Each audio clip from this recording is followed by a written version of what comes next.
ഓം ശാന്തി 4/7/2026 പ്രഭാതമുരളി മധുബൻ. മധുരമായ കുട്ടികളെ, ജ്ഞാനസാഗരനായ ബാബ നിങ്ങൾക്ക് ജ്ഞാനത്തിന്റെ 3-ാം നേത്രം തരാനായി വന്നിരിക്കുകയാണ്. അതിലൂടെ നിങ്ങളുടെ ആത്മാവാകുന്ന ജ്യോതി തെളിയുന്നു. ചോദ്യം: ബാബയെ എന്തുകൊണ്ടാണ് ചെയ്യുന്നവനും ചെയ്യിപ്പിക്കുന്നവനുമാണ് എന്ന് പറയുന്നത്? ബാബ എന്താണ് ചെയ്യുന്നത്, എന്താണ് ചെയ്യിപ്പിക്കുന്നത്? ഉത്തരം: ബാബ പറയുന്നു, ഞാൻ നിങ്ങൾക്ക് മുരളി കേൾപ്പിക്കുക എന്ന കർത്തവ്യമാണ് ചെയ്യുന്നത്.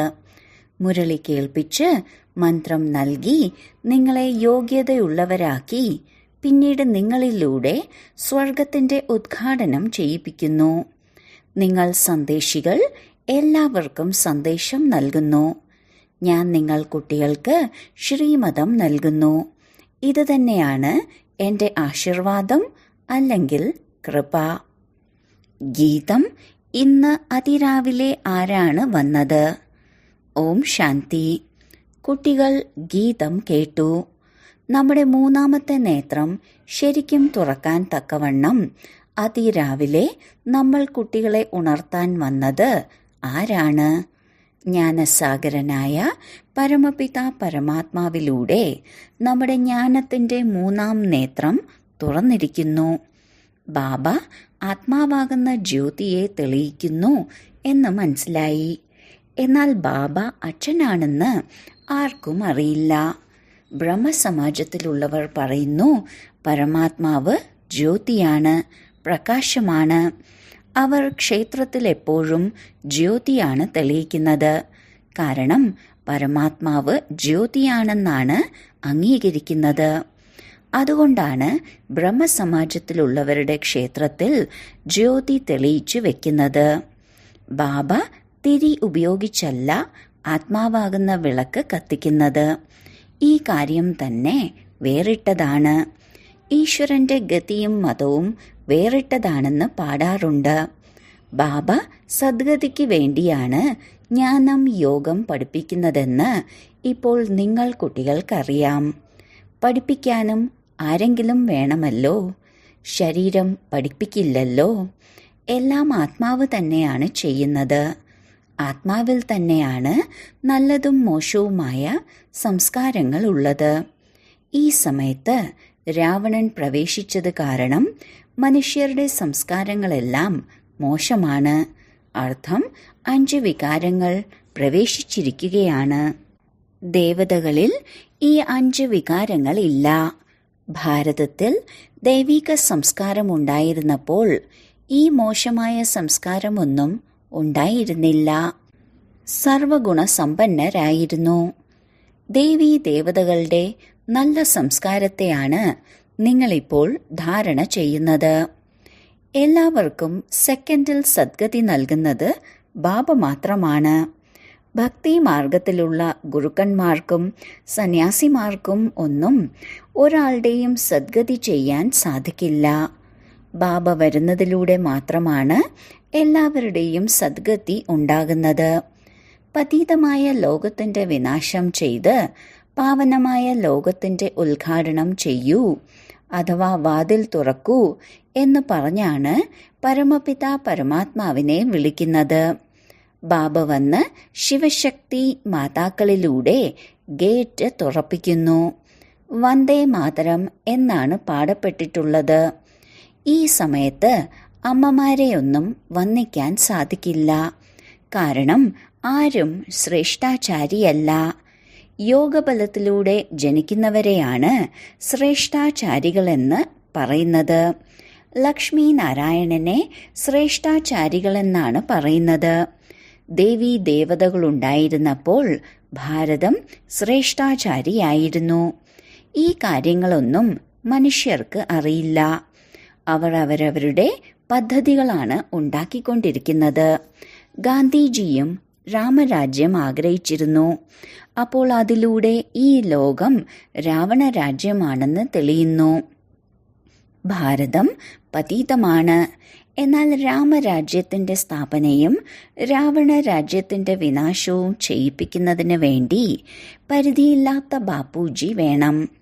രാവണ രാജ്യത്തിന് ഇപ്പോൾ തീ പിടിക്കണം എന്ന് നിങ്ങൾ കുട്ടികൾക്കറിയാം. എല്ലാ ആത്മാക്കളും അജ്ഞതയാകുന്ന അന്ധകാരത്തിൽ ഉറങ്ങിക്കിടക്കുകയാണ്. നമ്മളും ഉറങ്ങിക്കിടക്കുകയായിരുന്നു എന്ന് നമുക്കറിയാം. ബാബയാണ് വന്ന് ഉണർത്തിയത്. ഭക്തിയാകുന്ന രാത്രി പൂർത്തിയായി പകൽ ആരംഭിക്കുകയാണ്. ബാബ സംഗമയുഗത്തിലാണ് വന്നിട്ടുള്ളത്. ബാബ കുട്ടികൾക്ക് ദിവ്യദൃഷ്ടിയും ജ്ഞാനത്തിന്റെ മൂന്നാമത്തെ നേത്രവും നൽകുന്നു. ഈ നേത്രത്തിലൂടെ നിങ്ങൾ മുഴുവൻ വിശ്വത്തെയും അറിഞ്ഞു കഴിഞ്ഞു. ഇതുണ്ടായതും ഉണ്ടാക്കപ്പെട്ടതും അവിനാശിയുമായ ഡ്രാമയാണ്. ഇത് കറങ്ങിക്കൊണ്ടേയിരിക്കുന്നു. ഇപ്പോൾ നിങ്ങൾക്കെത്ര ഉണർവാണ് ഉള്ളത്? മുഴുവൻ ലോകവും ഉറങ്ങിക്കിടക്കുകയാണ്. ഇപ്പോൾ നിങ്ങൾ കുട്ടികൾക്ക് മുഴുവൻ വിശ്വത്തിന്റെ ആദിമധ്യ അന്ത്യത്തെക്കുറിച്ചും മൂലവതനം, സൂക്ഷ്മവതനം, സ്ഥൂലവതനത്തെക്കുറിച്ചും അറിയാം. ബാക്കി മുഴുവൻ ലോകവും കുംഭകർണന്റെ അജ്ഞതയാകുന്ന നിദ്രയിൽ ഉറങ്ങിക്കിടക്കുകയാണ്. പതിത പാവനൻ ആരാണ് എന്നാർക്കും അറിയില്ല. അല്ലയോ പതിത പാവന, വരൂ എന്ന് പറഞ്ഞ് വിളിക്കുന്നു. എന്നാൽ സൃഷ്ടിയുടെ ആദിമധ്യ അന്ത്യത്തിന്റെ രഹസ്യം മനസ്സിലാക്കി തരൂ എന്ന് പറഞ്ഞ് വിളിക്കുന്നില്ല. ബാബ പറയുന്നു, നിങ്ങൾ സൃഷ്ടി ചക്രത്തെ അറിയുന്നതിലൂടെയാണ് ചക്രവർത്തി രാജാവായി മാറുന്നത്. ഓർമ്മയിലൂടെയാണ് പാവനമായി മാറുന്നത്. വിനാശം മുന്നിൽ നിൽക്കുകയാണെന്നും യുദ്ധം ഉണ്ടാകണമെന്നും അറിയാം. കൗരവരും പാണ്ഡവരും തമ്മിലുള്ള യുദ്ധമൊന്നും ഉണ്ടായിട്ടില്ല. പാണ്ഡവർ ആരായിരുന്നു? ഇതും ആർക്കും അറിയില്ല. സേനയുടെ കാര്യമൊന്നുമില്ല. നിങ്ങൾ പാണ്ഡവരുടെ പക്ഷത്ത് സാക്ഷാൽ പാരലൗകിക പരമപിതാവുണ്ട്. പാരലൗകിക പരമാത്മാവിൽ നിന്നാണ് സമ്പത്ത് ലഭിക്കുന്നത്. കൃഷ്ണന്റെ ആത്മാവ് 84 ജന്മങ്ങൾ അനുഭവിച്ച് ഈ സമയം ബാബയിൽ നിന്ന് സമ്പത്ത് എടുത്തുകൊണ്ടിരിക്കുകയാണ് എന്ന് നിങ്ങൾക്ക് മനസ്സിലായി കഴിഞ്ഞു. ലോകത്തിന്റെ ചരിത്രവും ഭൂമിശാസ്ത്രവും ആവർത്തിക്കപ്പെടുന്നു. ഇപ്പോൾ വിനാശത്തിന് മുൻപ് നിങ്ങൾ കുട്ടികൾക്ക് തീർച്ചയായും സതോപ്രധാനമായി മാറണം. ഗ്രഹസ്ഥത്തിൽ കഴിഞ്ഞും താമരപുഷ്പത്തിന് സമാനം പവിത്രമായി മാറണം. പാടിയിട്ടുമുണ്ട് ഭഗവാനു വാച, ഗൃഹസ്ഥത്തിലിരുന്നും ഈ ഒരു ജന്മം പവിത്രമായി മാറൂ. കഴിഞ്ഞു പോയത് കഴിഞ്ഞു. അത് ഡ്രാമയിൽ അടങ്ങിയിട്ടുണ്ട്. സൃഷ്ടി സതോപ്രധാനമായി മാറണമെന്നത് ഡ്രാമയുടെ ഭാവിയാണ്, ഈശ്വരന്റെ ഭാവിയല്ല. ഈ ഡ്രാമയുടെ ഭാവിയും ഇങ്ങനെയാണ് ഉണ്ടാക്കപ്പെട്ടിരിക്കുന്നത്. അത് ബാബ മനസ്സിലാക്കി തരികയാണ്. പകുതി കൽപ്പം പൂർത്തിയാകുമ്പോഴാണ് ബാബ വരുന്നത്. ബാബ പറയുന്നു, രാത്രി പൂർത്തിയായി പകൽ ആരംഭിക്കുമ്പോഴാണ് ഞാൻ വരുന്നത്. ശിവരാത്രി എന്നല്ലേ പറയുന്നത്? ശിവന്റെ പൂജാരിമാർ ശിവരാത്രി അംഗീകരിക്കാറുണ്ട്. ഗവൺമെന്റ് ആണെങ്കിൽ അവധി പോലും നിർത്തലാക്കിയിരിക്കുന്നു. അല്ല എന്നുണ്ടെങ്കിൽ ചുരുങ്ങിയത് 1 മാസമെങ്കിലും അവധി ഉണ്ടായിരിക്കണം. ശിവബാബ എല്ലാവരുടെയും സദ്ഗതി ചെയ്യുന്നു എന്ന് ആർക്കും അറിയില്ല. ബാബ തന്നെയാണ് എല്ലാവരുടെയും ദുഃഖം ഹരിച്ച് സുഖം നൽകുന്നത്. ബാബയുടെ ജയന്തി എല്ലാ ധർമ്മസ്ഥാപകരും ചുരുങ്ങിയത് 1 മാസമെങ്കിലും ആഘോഷിക്കണം. ഭാരതത്തിലാണ് ബാബ പ്രത്യേകിച്ചും വന്ന് സദ്ഗതി നൽകുന്നത്.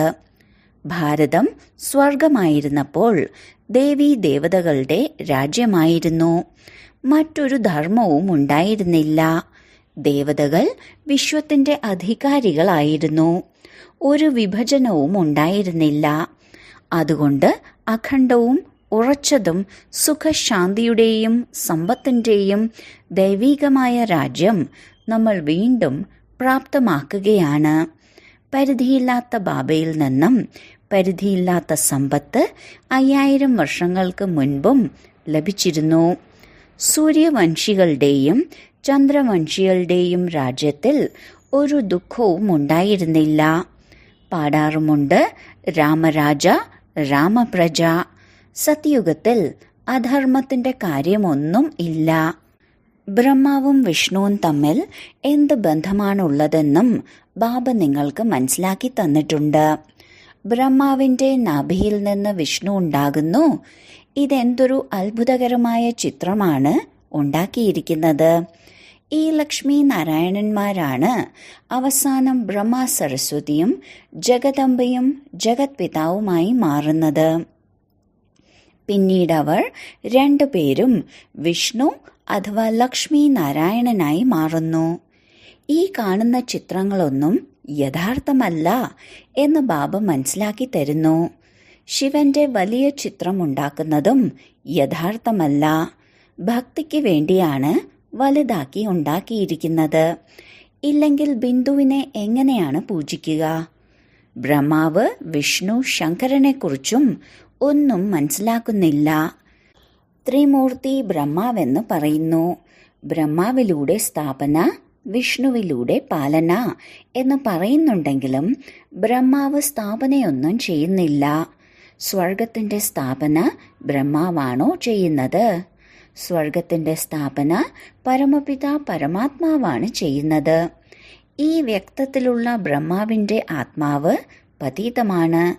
ഈ ബ്രഹ്മാവിന്റെ ആത്മാവ് തന്നെയാണ് പാവനമായി മാറി തിരിച്ചു പോകുന്നത്. പിന്നീട് സത്യുഗത്തിൽ വന്ന് നാരായണനായി മാറും. അപ്പോൾ പ്രജാപിത ബ്രഹ്മാവ് തീർച്ചയായും ഇവിടെ വേണമല്ലോ. എന്നാൽ ചിത്രം കാണിച്ചിരിക്കുന്നത് സൂക്ഷ്മവതനത്തിലാണ്. വാസ്തവത്തിൽ ഈ ജ്ഞാനത്തിന്റെ അലങ്കാരങ്ങളെല്ലാം നിങ്ങളുടേതാണ്.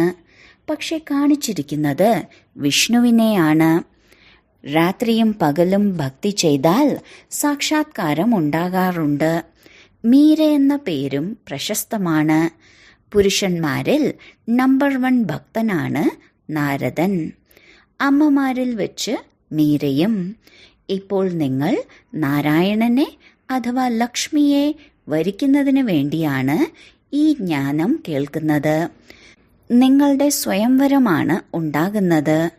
നാരദൻ സഭയിൽ വന്ന് ലക്ഷ്മിയെ വരിക്കണമെന്ന് പറഞ്ഞതായും കാണിക്കുന്നു. ഇപ്പോൾ നിങ്ങളാണ് ലക്ഷ്മിയെ വരിക്കാൻ യോഗ്യതയുള്ളവരായി മാറുന്നത്. ബാക്കിയെല്ലാം ഭക്തി മാർഗത്തിലെ കഥകളാണ്.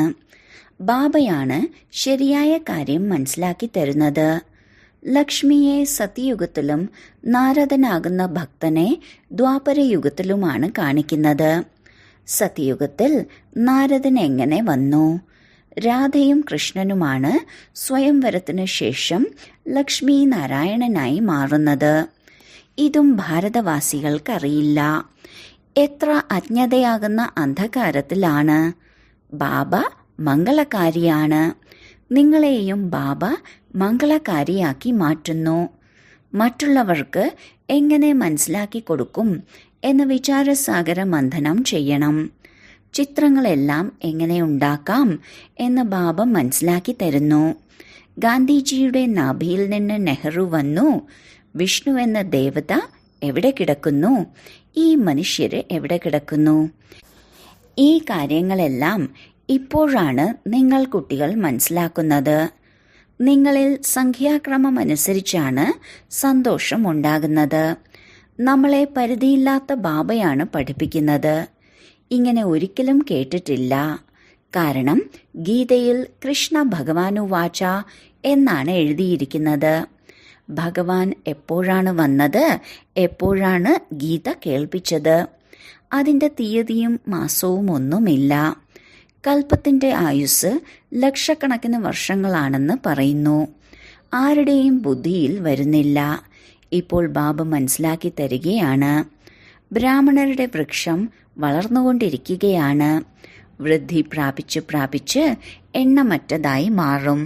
വർണ്ണങ്ങളിലൂടെ എങ്ങനെയാണ് ചക്രം കറങ്ങുന്നതെന്ന് നിങ്ങൾ കുട്ടികൾക്കറിയാം.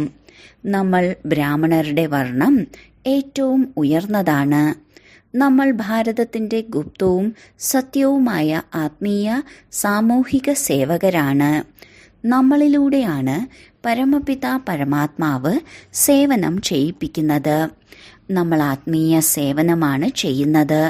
മനുഷ്യർ ഭൗതികമായ സേവനമാണ് ചെയ്യുന്നത്. ഭാരതത്തിന് വേണ്ടി എന്ത് സേവനമാണ് ചെയ്യുന്നത് എന്ന് നിങ്ങളോട് ചോദിക്കുന്നു. അപ്പോൾ പറയൂ, ഞങ്ങൾ ആത്മീയ സേവാധാരികളാണ്. സ്വർഗത്തിന്റെ ഉദ്ഘാടനവും സ്ഥാപനയും ചെയ്യിക്കുന്നു. ശിവബാബ ചെയ്യുന്നവനും ചെയ്യിപ്പിക്കുന്നവനുമാണ്. ശിവബാബയാണ് ചെയ്യിപ്പിക്കുന്നത്. ബാബ ചെയ്യുന്നുമുണ്ട്. മുരളി ആരാണ് കേൾപ്പിക്കുന്നത്? അപ്പോൾ കർമ്മമല്ലേ ചെയ്യുന്നത്? നിങ്ങളെയും മുരളി കേൾപ്പിക്കാൻ പഠിപ്പിക്കുന്നു. മന്മനാഭവ എന്ന മഹാമന്ത്രവും നൽകുന്നു. കർമ്മവും പഠിപ്പിച്ചില്ലേ? പിന്നീട് മറ്റുള്ളവരെയും പഠിപ്പിക്കാൻ പറയുന്നു. അതുകൊണ്ടാണ് ചെയ്യുന്നവനും ചെയ്യിപ്പിക്കുന്നവനുമെന്ന് പറയുന്നത്. നിങ്ങൾ കുട്ടികളും ഈ പാഠങ്ങൾ തന്നെയാണ് നൽകുന്നത്. ബാബയെയും സമ്പത്തിനെയും ഓർമ്മിക്കൂ. നിങ്ങൾ കുട്ടികൾ ഈ സന്ദേശമാണ് എത്തിക്കേണ്ടത്. മറ്റുള്ളവർക്ക് നിർദ്ദേശം കൊടുത്തതിന് ശേഷം സ്വയം ഓർമ്മിക്കുന്നില്ലെങ്കിൽ പിന്നെന്താണ് സംഭവിക്കുക? മറ്റെല്ലാവരും പുരുഷാർത്ഥം ചെയ്ത് മുന്നോട്ടു പോകും. സന്ദേശം കേൾപ്പിക്കുന്നവർ പിന്നിലായി പോകും. ഓർമ്മയിലിരിക്കാനുള്ള പുരുഷാർത്ഥം ചെയ്തില്ലെങ്കിൽ ഉയർന്ന പദവി പ്രാപ്തമാക്കാൻ സാധിക്കില്ല.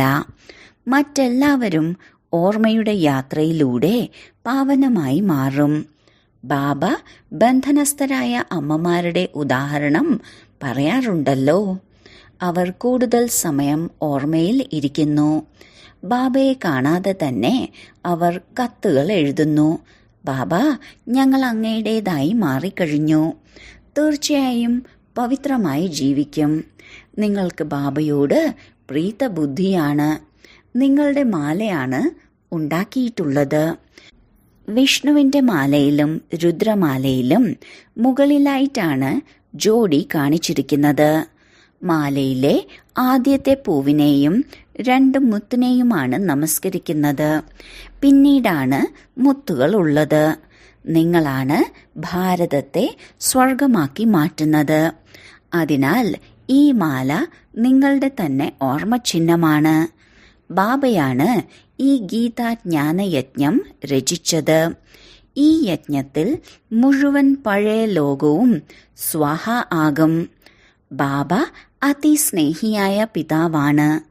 നിങ്ങൾക്ക് ഭാവിയിലെ 21 ജന്മങ്ങളിലേക്ക് വേണ്ടി സദാ സുഖത്തിന്റെ സമ്പത്ത് നൽകുന്നു.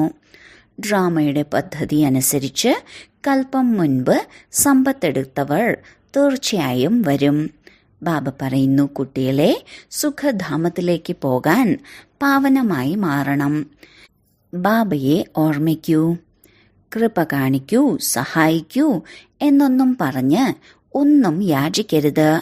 ഇല്ല, ബാബ എല്ലാവരെയും സഹായിക്കുകയാണ് ചെയ്യുന്നത്. നിങ്ങൾക്കാണ് പുരുഷാർത്ഥം ചെയ്യേണ്ടത്. ആശീർവാദത്തിന്റെ കാര്യമില്ല. ബാബ പറയുന്നു, എന്നെ മാത്രം ഓർമ്മിക്കൂ. ഓർമ്മിക്കേണ്ടത് നിങ്ങളുടെ കർത്തവ്യമാണ്. നിർദ്ദേശം നൽകുന്നത് തന്നെയാണ് ബാബയുടെ കൃപ. പിന്നെ കഴിക്കുകയോ കുടിക്കുകയോ കറങ്ങുകയോ ചെയ്തോളൂ. നിങ്ങൾ പവിത്രമായ ഭോജനമാണ് കഴിക്കേണ്ടത്. നമ്മളാണ് ദേവീ ദേവതയായി മാറുന്നത്. സത്യുഗത്തിൽ ഉള്ളിയും വെളുത്തുള്ളിയും ഒന്നും ഉണ്ടായിരിക്കുകയില്ല. ഇതെല്ലാം ഇവിടെ ഉപേക്ഷിക്കണം. ഈ വസ്തുക്കളൊന്നും സത്യുഗത്തിൽ ഉണ്ടായിരിക്കുകയില്ല. വിത്ത് തന്നെയില്ല. സത്യുഗത്തിൽ രോഗങ്ങളൊന്നും ഉണ്ടാകില്ല. എന്നാൽ ഇപ്പോൾ നോക്കൂ, എത്ര രോഗങ്ങളാണ് ഉണ്ടാകുന്നത്. സത്യുഗത്തിൽ തമോ ഗുണിയായ ഒരു വസ്തുവും ഉണ്ടായിരിക്കുകയില്ല. ഓരോ വസ്തുവും സത്തോ പ്രധാനമായിരിക്കും. ഇവിടെ മനുഷ്യർ നോക്കൂ, എന്തെല്ലാമാണ് കഴിക്കുന്നത്. ഇപ്പോൾ ബാബ കുട്ടികളോട് പറയുന്നു, നിങ്ങൾ എന്നെ ഓർമ്മിക്കൂ. മറ്റെല്ലാ സംഘവും ഉപേക്ഷിച്ച് എന്നോട് കൂട്ടുകൂടൂ. എങ്കിൽ നിങ്ങൾ പാവനമായി മാറും. ശരി, വളരെ കാലത്തെ വേർപാടിന് ശേഷം തിരികെ കിട്ടിയ മധുരമധുരമായ കുട്ടികൾക്ക് മാതാവും പിതാവുമായ ബാബ്ദാദയുടെ സ്നേഹസ്മരണകളും സുപ്രഭാതവും. ആത്മീയ അച്ഛൻ്റെ ആത്മീയ കുട്ടികൾക്ക് നമസ്കാരം. ധാരണയ്ക്കുള്ള മുഖ്യസാരം: 1. കഴിഞ്ഞത് കഴിഞ്ഞു. കഴിഞ്ഞതിനെ മറന്ന് ഗൃഹസ്ഥത്തിലിരുന്നു കൊണ്ടും സതോപ്രധാനമായി മാറാനുള്ള പുരുഷാർത്ഥം ചെയ്യണം. വിനാശത്തിനു മുൻപ് തീർച്ചയായും പാവനമായി മാറണം. 2. ഭാരതത്തെ സ്വർഗമാക്കി മാറ്റാനുള്ള സത്യമായ സേവനത്തിൽ മുഴുകിയിരിക്കണം. കഴിക്കുന്നതും കുടിക്കുന്നതും വളരെ ശുദ്ധമായിരിക്കണം. പവിത്രമായ ഭോജനം മാത്രം കഴിക്കണം. വരദാനം: സ്ഥൂല കാര്യങ്ങൾ ചെയ്തുകൊണ്ടും തന്റെ മനോവൃത്തിയിലൂടെ വിശ്വപരിവർത്തന സേവനത്തിന്റെ ഉത്തരവാദിത്വമെടുക്കുന്ന ആത്മാക്കളായി ഭവിക്കട്ടെ. ഏതൊരു സ്ഥൂല കാര്യം ചെയ്യുമ്പോഴും സദാ ഈ സ്മൃതി ഉണ്ടായിരിക്കണം: ഞാൻ വിശ്വനാടകവേദിയിൽ വിശ്വമംഗളത്തിന്റെ സേവനം ചെയ്യാൻ നിമിത്തമാണ്. എനിക്കെന്റെ ശ്രേഷ്ഠമായ മനോവൃത്തിയിലൂടെ വിശ്വപരിവർത്തനം ചെയ്യാനുള്ള വലിയ ഉത്തരവാദിത്വമാണ് ലഭിച്ചിട്ടുള്ളത്. ഈ സ്മൃതിയിലൂടെ അശ്രദ്ധ സമാപ്തമാകും. മാത്രമല്ല, സമയം വ്യർത്ഥമാകുകയുമില്ല. ഓരോ സെക്കൻഡിനെയും അമൂല്യമെന്ന് മനസ്സിലാക്കി വിശ്വമംഗളം അല്ലെങ്കിൽ ജഡത്തെ ചൈതന്യമാക്കി പരിവർത്തനം ചെയ്യുന്ന കർത്തവ്യം സഫലമാക്കിക്കൊണ്ടിരിക്കും. സ്ലോഗൻ: ഇപ്പോൾ യോദ്ധാവായി മാറുന്നതിന് പകരം നിരന്തര യോഗികളായി മാറൂ. അവ്യക്ത സൂചന: ജ്വാലാ സ്വരൂപ സ്ഥിതിയിൽ ഇരുന്നുകൊണ്ട് ശക്തിശാലി ഓർമ്മ അനുഭവിക്കൂ. എങ്ങനെയാണോ ദുഃഖിതരായ ആത്മാക്കളുടെ മനസ്സിൽ ഇപ്പോൾ വിനാശമുണ്ടാകും എന്ന തോന്നൽ ഉണ്ടാകുന്നത്, അതുപോലെ താങ്കൾ വിശ്വമംഗളകാരികളായ ആത്മാക്കളുടെ മനസ്സിൽ ഇപ്പോൾ പെട്ടെന്ന് തന്നെ എല്ലാവരുടെയും മംഗളമുണ്ടാകട്ടെ, അതിനുശേഷം മാത്രമേ സമാപ്തി ഉണ്ടാവുകയുള്ളൂ എന്ന സങ്കല്പമാണ് ഉയരേണ്ടത്. വിനാശകാരികൾക്ക് മംഗളകാരികളായ ആത്മാക്കളുടെ സങ്കല്പങ്ങളിലൂടെ സൂചന ലഭിക്കണം. അതിനായി താങ്കളേവർ റെഡി ആകുന്നതിനുള്ള പവർഫുൾ സങ്കല്പത്തിലൂടെയും ജ്വാലാ സ്വരൂപത്തിലൂടെയും വിനാശജ്വാല ആളിക്കത്തിക്കണം. ഓം ശാന്തി.